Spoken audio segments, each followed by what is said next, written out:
नमस्कार, मैं हूं रविंद्र जैन और आप देख रहे हैं मुंबई मास टाइम्स। आइए देखते हैं आज की मुख्य खबर। पूर्व प्रधानमंत्री डॉक्टर मनमोहन सिंह जी के निधन ने हम सभी के हृदय को गहरी पीड़ा पहुंचाई है। उनका जाना एक राष्ट्र के रूप में भी हमारे लिए बहुत बड़ी क्षति है। विभाजन के उस दौर में बहुत कुछ खोकर भारत आना और यहाँ जीवन के हर क्षेत्र में उपलब्धियां हासिल करना ये सामान्य बात नहीं है। अभावों और संघर्षों से ऊपर उठकर कैसे ऊंचाइयों को हासिल किया जा सकता है, उनका जीवन ये सीख भावी पीढ़ी को देता रहेगा। एक नेक इंसान के रूप में, एक विद्वान अर्थशास्त्री के रूप में और रिफॉर्म्स के प्रति समर्पित लीडर के रूप में उन्हें हमेशा याद किया जाएगा। एक अर्थशास्त्री के रूप में उन्होंने अलग अलग स्तर पर भारत सरकार में अनेक सेवाएं दी। एक चुनौतीपूर्ण समय में उन्होंने रिजर्व बैंक के गवर्नर की भूमिका निभाई।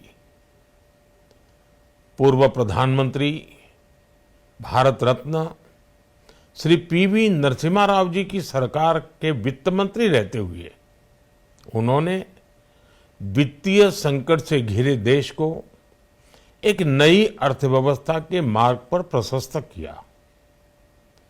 प्रधानमंत्री के रूप में देश के विकास में और प्रगति में उनके योगदान को हमेशा याद किया जाएगा। जनता के प्रति, देश के विकास के प्रति उनका जो कमिटमेंट था उसे हमेशा बहुत सम्मान से देखा जाएगा। डॉक्टर मनमोहन सिंह जी का जीवन उनकी ईमानदारी और सादगी का प्रतिबिंब था। वो विलक्षण सांसद थे। उनकी विनम्रता, सौम्यता और उनकी बौद्धिकता उनके संसदीय जीवन की पहचान बनी।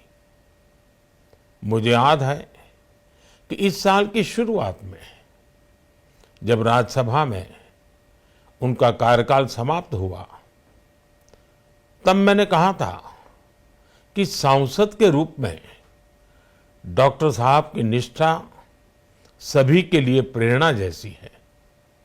सत्र के समय अहम मौकों पर वो व्हीलचेयर पर बैठकर आते थे, अपना संसदीय दायित्व निभाते थे।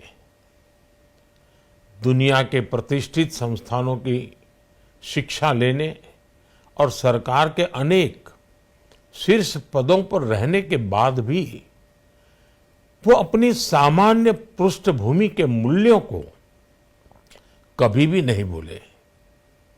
दलगत राजनीति से ऊपर उठकर उन्होंने हमेशा हर दल के व्यक्ति से संपर्क रखा, सबके लिए सहज उपलब्ध रहे। जब मैं मुख्यमंत्री था तब डॉक्टर मनमोहन सिंह जी के साथ राष्ट्रीय और अंतर्राष्ट्रीय अनेक विषयों पर उनसे खुले मन से चर्चाएं होती थी। यहाँ दिल्ली आने के बाद भी मेरी उनसे समय समय पर बात होती थी, मुलाकात होती थी। मुझे उनसे हुई मुलाकातें, देश को लेकर हुई चर्चाएं हमेशा याद रहेगी। अभी जब उनका जन्मदिन था तब भी मैंने उनसे बात की थी। आज इस कठिन घड़ी में मैं उनके परिवार के प्रति अपनी संवेदनाएं व्यक्त करता हूं। मैं डॉक्टर मनमोहन सिंह जी को सभी देशवासियों की तरफ से श्रद्धांजलि अर्पित करता हूं।